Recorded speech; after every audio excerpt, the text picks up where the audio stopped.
Chamber Chat. I'm John Terr, President and CEO of the Boulder Chamber, and I'm here today for an important conversation with Chief Stephen Redfearn about criminal activity in our community. Certainly something that is of concern to the Boulder business community, but I guess the question is, what is the reality of crime in our community, and what is our law enforcement leadership doing to address it?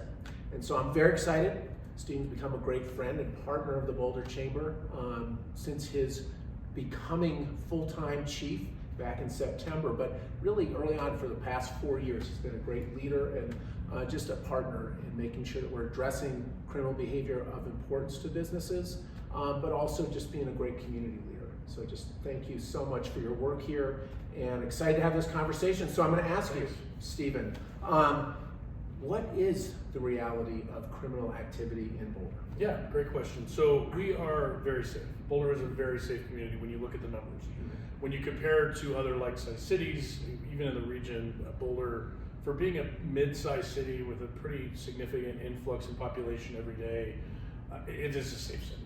What we're dealing with and what we continue to deal with is crime, which was very, we have it well documented, assuming people report it, and fear and perception of crime. And we've had a few high-profile things that have happened. The terrorist attack, that does add to the fear of crime, but I don't consider that is such an anomaly. Thank God that is not part of normal crime we document, but it doesn't help.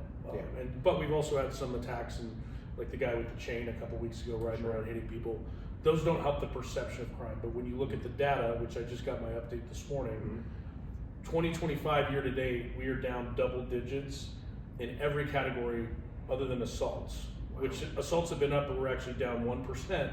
So with the updates from the last month, but we're talking double digit declines, almost 30-40% in burglary, robbery, sexual assault. All of those crimes are showing significant decreases. Wow. But I almost feel lately that the fear of crime is going up. And so that's kind of what we're trying to balance right now, to say, we get it, we understand why people are nervous, and we understand why when we have some bigger events, people are more afraid. But when you look at the data, Boulder's a very safe community. Well, let's just talk about the statistics. So really impressive to hear about the drop. To what do you attribute that positive trend? So it is, I'm hopeful. Normally in the summer we see things starting to go up. Definitely when it's hotter, more people out and about, tempers flare. We almost always see crime rise in the summer, and to see us being in we are in July now, and we're trending downward is very significant for me. One thing that is, I know a direct correlation is the stress that we have been putting on our officers, stressing, get out of your car, get out on foot, get out on bikes. We have 5 e-bikes now. We just certified a whole bunch of new officers on bike patrol. So even though Boulder's got it's a big city, lots of trails, we're trying to be more present, a lot more foot patrol on the mall. And a lot of that is because we are almost fully staffed. For the first time, we're better staffed right now than we've been since 2016. And so naturally that allows us to be more proactive. And you may never know the impact you make by just driving down the street. You may have a criminal that was like, oh, I'm about to do something. I see a cop. We can never quantify those results, but we know, and there's been studies done, that an increased presence where a would-be criminal is seeing a lot of police presence, they're gonna go somewhere else. And I attribute a lot of that to our officers. I've asked, and we've made the ask, and the supervisors have asked, and directed them, when you have free time, get out and about, and they're doing it. That's great. I think that's having a direct correlation. We've made, and it's not just about presence. We've made some great arrests. We've arrested, with our drug task force and our special enforcement unit that do more long-term cases. We've put some pretty bad guys in jail. That makes a difference as well. So it's kind of a mix of tactics, but it's also the community's help, letting us know what they're seeing, where they're seeing it. Being willing to report things, even if it's like, hey, this doesn't seem right. We've really been encouraging people, call us. We're the professionals. Let us come look into it, and in the way that BPD does, which is a very professional way that we police here. It is the public's help as well to let us know when they're seeing things that aren't right. Well, let me just hit on, you talked about the increased police force. And I'll just say that I recognize it. I see a lot more patrol officers on the street, wonderful. Also those great e-bikes. And just seems like fun officer work. Oh, they don't mind it at all. Yeah, it's very cool. But I will say this, for us, it's been interest and support from the business community to advocate for more police on the street. Yeah. But you mentioned the role of the business community, I think, and so there is still this concern that businesses have around some of the petty crime, and just wondering, what else we should be doing to try to address and support you in that effort. One big thing, it's no secret that we don't have the same tools that we used to in our toolbox to disrupt bad behavior. Yeah. What we hear a lot about is, you guys do a great job when something rises to the level where there's somebody that's physically harmed, and we never wanted to get to that point. But what I hear almost every day, and we've talked about this, John, is frustrations from the business owners and community about this one person is not committing violent crime, but they're committing nuisance crimes. They're here, they're urinating in public, they're scaring off customers for businesses. Yeah. What can we do about that? And that's a broader conversation. What I worry about is businesses and others being fatigued and saying, you know what, I'm not going to call the cops this time because the last 3 times the officers didn't do anything. And we hear that all the time, and then I have to explain that we are limited because of state laws, because of jail population issues. We don't have the tools in our toolbox to disrupt a lot of repeated lower level behavior. We used to be able to take someone to jail that was causing a nuisance because we've been out 6 times in one day, written a bunch of tickets, but we cannot at this point take someone to jail for that typically. On occasion, we can call the sheriff and say, hey, will you give us an exception? And that may only be for a few hours because there is state law that indicates that somebody has to get out within 48 hours on a municipal ticket with no state equivalent. So there's a lot of reasons that go into that. What I'm urging businesses and even just the average community member to do is don't ever stop calling. And I looked at our response times. Our response times in progress calls are very good. They're lower than the national average. Our response times to not in progress calls are it takes a little while. On a busy night, it may take 20, 30 minutes for us to come out when there's no danger. But we need a couple things. We need people to let us know if anyone's in danger because that will expedite the response. We're not saying embellish or anything like that, but if someone's being threatened, they need to tell the dispatcher that. That's a 911 call saying, hey, this person is acting erratic and we don't feel safe. That should expedite our response. As well as educating younger store employees, especially seasonal, young, high school kids like I did in high school, when it's appropriate to call, when it's not. And if someone is doing something that's making people unsafe or criminal, we want to hear about it every time. Even if there's not a whole lot we can do, and I hate that I have to even say that, but let's say a very small petty offense, low-level shoplift, that person's not going to jail, typically. However, we may come out and make contact, and maybe that person has warrants from other appearances. Maybe we can't arrest him on the warrants. It also helps me track data and justify staffing levels to have those numbers of calls. So please call. That's the biggest thing I urge is don't get fatigued. If you've called a bunch of times and you feel like it's not helping, it does help in the long run, and so that's one message I would try to get out. All right, so important message to our business leaders.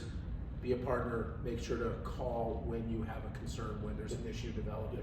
And I will say too, if I can just add, please. If you call and you don't get the right response, or you feel like, this officer didn't respond in the way we expect, I want to hear about that. And it's not to jam up the officer unless it's just blatantly something, but that's very rare in this town. I just want to hear if you've called and you have a bad impression of the police from those interactions, or we come out and we don't give the service we should have, I want to know about it, and it's only to make sure we do better next time. I want to hear about those things. Sure, if you want to post things on social media, that's great, but I may not see that. So feel free to reach out and give that feedback. Great attitude. Please continuous improvement. Well, let me just ask you just then, sort of, if you had a magic wand and we could take on some of these issues that are more challenged, or they're not necessarily criminal activity, but disturbing the peace and making it uncomfortable for visitors, residents, what would that look like for you? So what that would look like for me, I believe, is more ability with support from the state, from the county and locally, more services, more places that we can take somebody that is suffering a mental health crisis, more places where we can take somebody that's suffering from a drug addiction or withdrawal, or both of those things. Right now, we're very limited on the services. Colorado significantly, consistently is dead last or right close to last in the United States when it comes to having proper mental health facilities for people. We've talked about the state hospital and all the issues down there. There are times when our officers encounter somebody on the street that's not committing a crime, but clearly shouldn't be on the street. But they're also not, an immediate threat where they're saying they're suicidal or something. They're in that between, which is a lot of the people that we see in the public spaces making people uncomfortable. Yeah.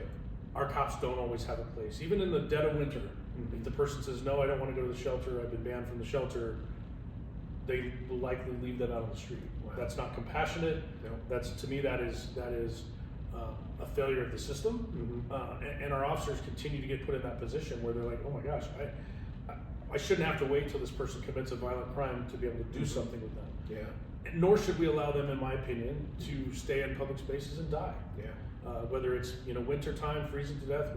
We've had a couple instances lately where people have drowned, people that were living out. To me, that is not compassionate, and that is not what we should be doing, just from a human perspective. So finding ways to do better.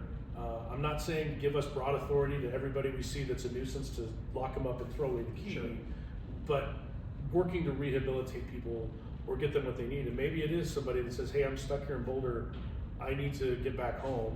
We've had officers pull out their wallet and pay to get a bus ticket for somebody to go home. Wow. There's services out there, but more of that sort of thing where we can look at what really is the underlying cause of this behavior. Yeah, I love that. All right, so that's when you talk about tools, it's the ability to have a place to serve somebody who is in that kind of a crisis situation. Right, well, we are cops, and I would love we do a lot of things that aren't traditional law enforcement. Yeah. I would love to be able to have our officers focus more on the people that are robbing and stealing cars and doing crime. We spend a significant amount of time problem solving, trying to find places for people that are much on that lower level that are nuisance behaviors, but not really truly the ones out victimizing and harming society. Great, and I love the compassion element of this work. I mean, you're looking at a proud person who's dealing with serious behavioral health issues, and thinking, listen, they may not make other people feel comfortable, but they themselves are at risk personally. Right. Well, and if you look at the victimization in our unhoused community, there's a huge overlap between who's being victimized and who the suspects, and sometimes that's changing day to day. Throwing people in jail that are committing lower level crimes is not going to solve the long-term problem. Yeah. It's sometimes a barrier. It breaks up bad behavior, which is okay. It's not going to solve it long term. Yeah. Amen. Well, I can tell you that for our Boulder Together program, I'm very focused, and we will be partnering with Police Chief in addressing both the criminal elements, but also the necessary needs in the mental health services area. Appreciate that.